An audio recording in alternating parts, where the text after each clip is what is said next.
In this podcast episode, Tucker Carlson engages with Yannik Schrade, a 25-year-old German cryptographer and founder of Archium, about the deep connections between privacy, freedom, and technology. They explore the importance of encryption, the challenges posed by current surveillance systems, the limitations of popular privacy tools, and the evolving landscape of digital privacy amid growing global demands for surveillance.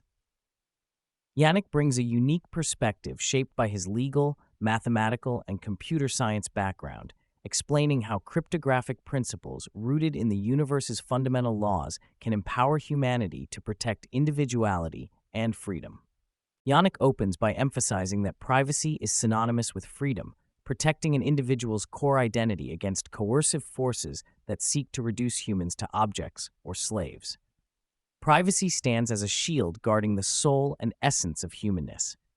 He contrasts this with historical tools of protection, likening privacy to weapons envisaged by the Second Amendment, meant to defend the individual from overreach. This inherently human right is supported by a mathematical and physical reality where certain computational tasks, encryption, create secrets that impossibly resist even the mightiest efforts to break them without explicit permission.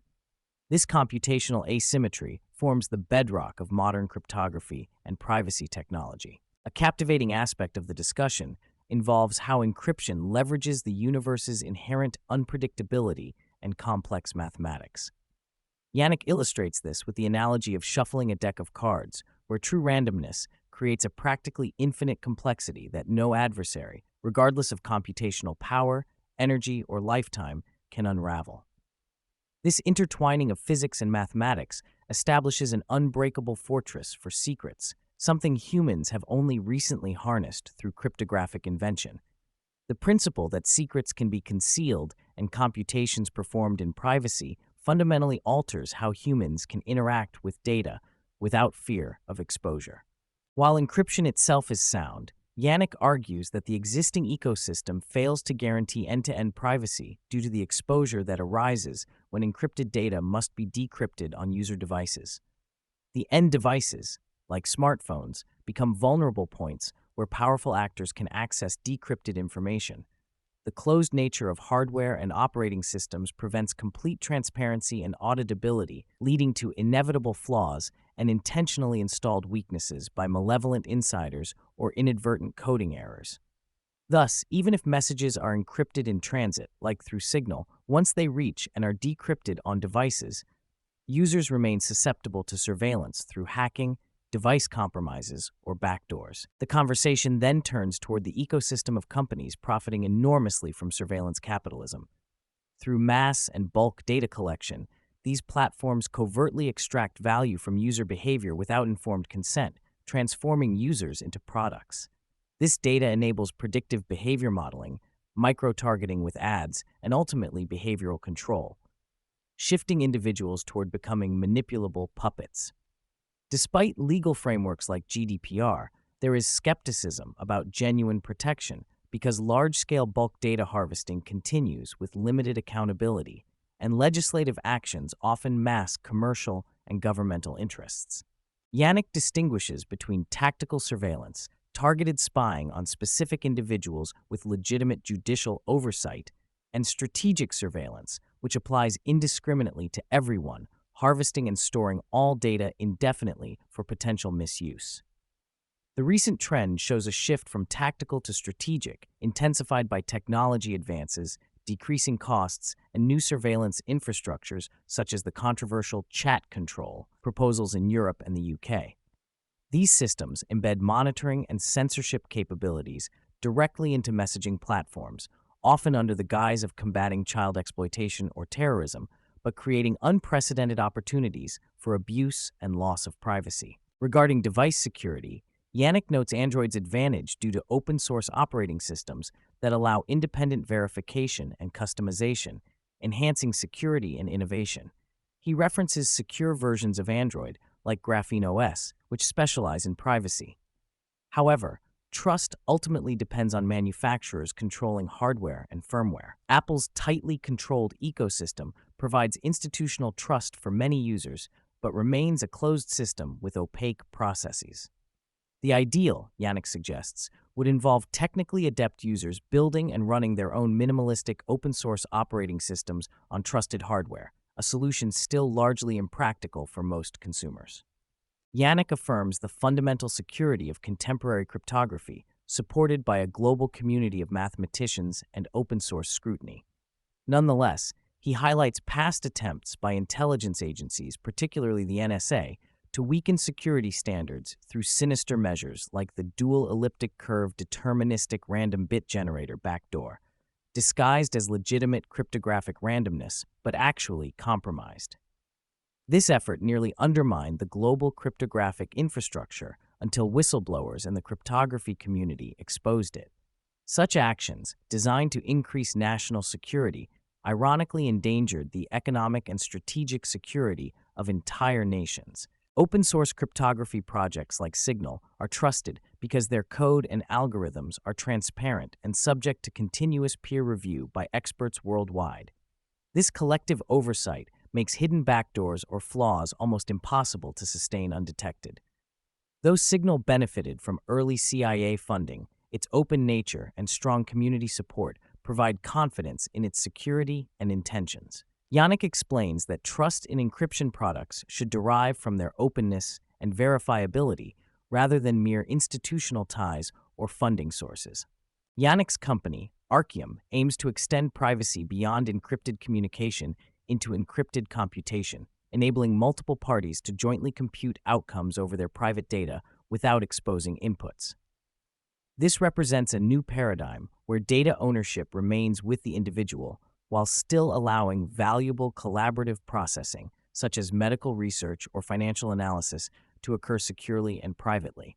The approach includes verifiability, ensuring computed results are correct without revealing underlying data, unlocking unprecedented opportunities across industries and government systems to innovate without sacrificing confidentiality. Yannik highlights the biggest privacy hurdle as the inseparability of hardware and software. Current devices involve closed architectures, opaque supply chains, and trustworthy assumptions that are frequently violated. Design flaws, backdoors introduced during manufacturing, and vulnerabilities in firmware make fully secure hardware a near impossibility. To mitigate this, Yannik advocates decentralization, where no single compromised device or actor can jeopardize security at scale, shifting trust from centralized authorities toward distributed and redundant systems. Examples illustrate how zero-day vulnerabilities in messaging apps can instantly compromise a user's entire phone by simply sending a malicious image, circumventing end-to-end encryption altogether. Such risks demonstrate that the security of encrypted communications also depends heavily on operating system integrity, app sandboxing, and robust hardware protections, all complex and often insufficiently secured layers. Even popular secure messaging apps face criticisms about single points of failure like private contact discovery relying on trusted hardware, e.g., Intel's trusted execution environments, which have proven vulnerable to physical and software attacks. State actors, motivated under pretexts like child protection, terrorism, anti-money laundering, and drug enforcement, push for invasive laws enforcing client-side scanning, effectively turning personal devices into government spies. The UK's Online Safety Act and the EU's chat control proposals mandate backdoors and real-time message scans, undermining encryption and enabling mass censorship. Despite promises of strong oversight, these powers lack transparency and democratic accountability, creating grave risks of abuse, unlawful surveillance, and erosion of civil liberties. Yannik delves into the controversial prosecution of Tornado Cash developers, who created privacy-preserving tools for blockchain transactions. Despite the legitimate technological innovation enabling greater financial privacy, authorities targeted several founders with harsh charges, labeling their software a sanctioned money laundering tool because illicit actors exploited it. The case underscores the tension between empowering privacy and governmental control, highlighting how developing privacy tools on open platforms can provoke aggressive legal backlash, often unrelated to the developer's intent or actions. Cryptocurrencies like Bitcoin offer pseudonymity, not complete anonymity, since all transactions are recorded on transparent ledgers exposing behavioral patterns. This transparency enables tracking and de-anonymization through off-chain interactions and identity linking at on-off ramps. Yannick stresses that privacy-enhancing blockchain technologies are emerging but remain controversial and heavily policed.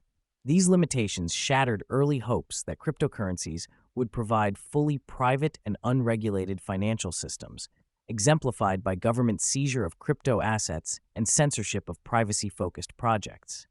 Central bank digital currencies, CBDCs, currently being explored worldwide, pose risks of absolute financial surveillance and control, far beyond traditional cash monitoring. Unlike cash, which already has serial number tracking and is vulnerable, CBDCs threaten to freeze assets instantly based on digital profiling, creating unprecedented mechanisms for censorship and control under the guise of law enforcement or regulatory compliance. This bifurcation forces society to choose between a utopian future with secure, private digital money and a dystopian state of monetary control and loss of individual freedom. Yannick illustrates the extent of modern surveillance beyond communication, through Wi-Fi routers, motion tracking, microphones in devices, facial recognition, license plate readers, and ubiquitous cameras. The technology exists to monitor everyday life deeply, capturing even subtle movements in private spaces. The commodification of user movement data by service providers and the lack of alternatives create invisible control systems that erode privacy in the home and public spaces alike. This surveillance infrastructure frequently lacks encryption, safeguards, or accountability, making misuse by malicious actors or oppressive regimes more likely. Throughout the conversation, Yannick stresses that privacy is a tool enabling a free and humane society. Yet technology itself is neutral. It can empower or enslave, depending on its implementation, governance, and adoption. While new innovations can challenge entrenched powers who profit from control and surveillance, adoption hinges not only on ethics, but on delivering superior, practical alternatives that make privacy decision-makers and users unwilling to accept less secure solutions. This fusion of technological advancement and user incentives is essential for shifting toward a freer digital future. Despite the daunting challenges and risks, Yannick embodies optimism and commitment. Fueled by a passion for mathematics, law, and technology, he has channeled his energy into founding Archium and advancing privacy technology that brings encryption and secure computation closer to widespread pragmatic use. Even facing potential opposition from powerful interests, he remains undeterred, embracing the risk as intrinsic to impactful innovation. His hope is that privacy technologies become indispensable for businesses, governments, and individuals alike, a foundation for freedom in the digital age.